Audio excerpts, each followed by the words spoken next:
Hello, my name is Kim Soo-won.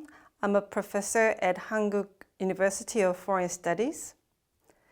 We are going to talk about contributive diplomacy of Korea, and Eileen is going to help us to get through the contributive diplomacy. This week, we are going to talk about contributive diplomacy with focus on sharing knowledge. And now, let's get started with our talk of Joseon Tongsinsa. This painting is titled Joseon Tongsinsa 행렬도. In English, it can be translated as Joseon Envoy's Procession to Il Castle. This painting is created by Joseon court painter called Hwawon. This painting and other travel documents were listed in UNESCO Memory of the World Register in 2017. From the 17th to the 19th century, 12 diplomatic missions were dispatched from Korea to Japan. At the request of Japanese Shogunate government. And this particular painting is depicting the fourth Tongsinsa in 1636. They are entering Edo Castle, and the whole mission was 475 people.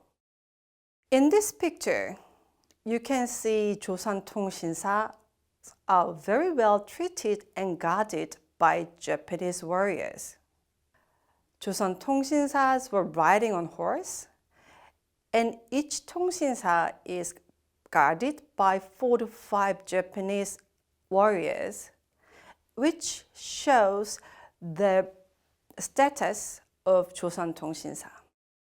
Tongsinsa means sharing trust. But trust was not the only thing that Tongsinsa shared with Japan.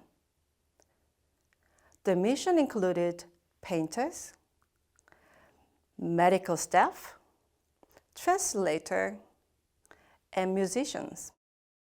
In this painting, 제술관 was being carried. 제술관 was in charge of art and literature. Here, you can see medical doctors. In this painting, you are watching 마상제. 마상제 is sort of horse riding trick. The rider can play lots of different performances, such as standing on a running horse or hiding behind horses. This was skills, and this was also part of military skills.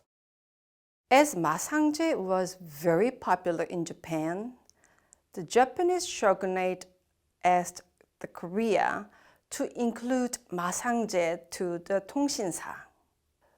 Japanese, who valued martial art very much, were so enthusiastic about 마상제.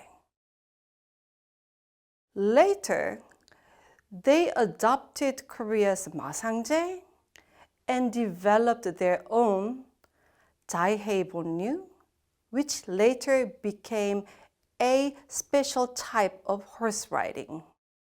This Joseon Tongsinsa, with lots of different missions, started from Hansong, which was the capital of Joseon then, and reached to the capital of Japan, Edo, and in return, it was 3,000 kilometer journey, which took more than half a year.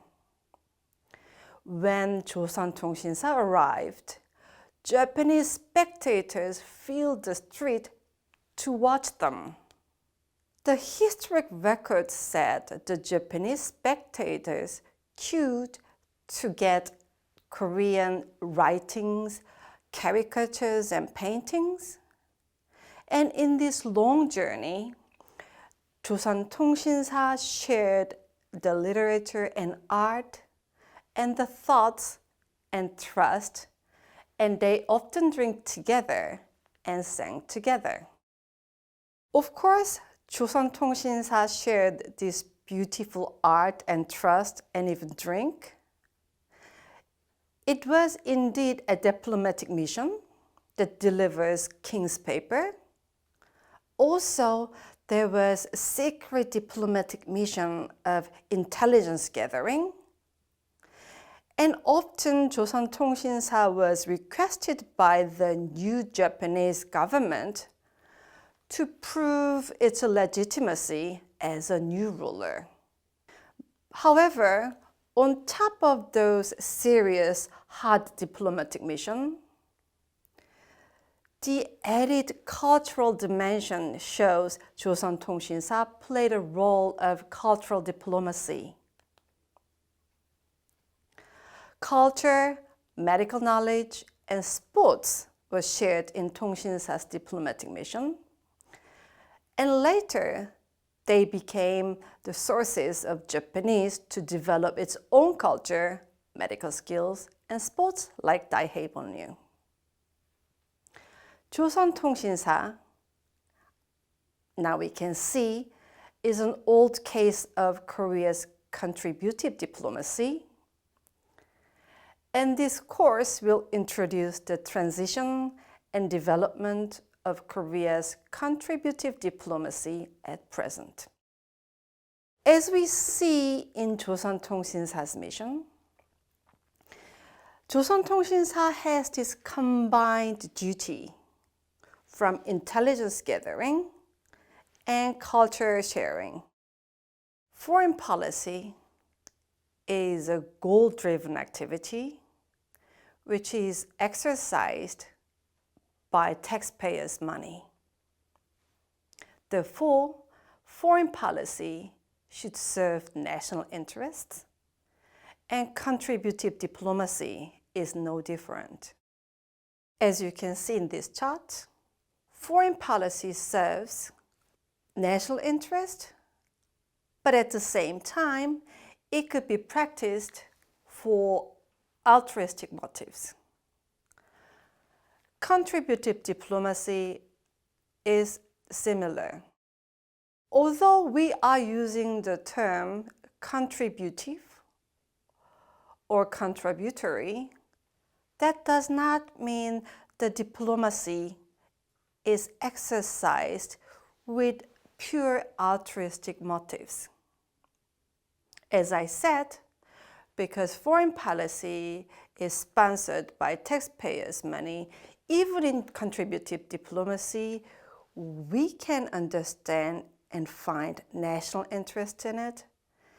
And I hope this course could be an opportunity for you to think about different dimensions of altruistic and contributive diplomacy. In this session, we talked about Joseon Tongsinsa as an old case of contributive diplomacy of Korea. Thank you.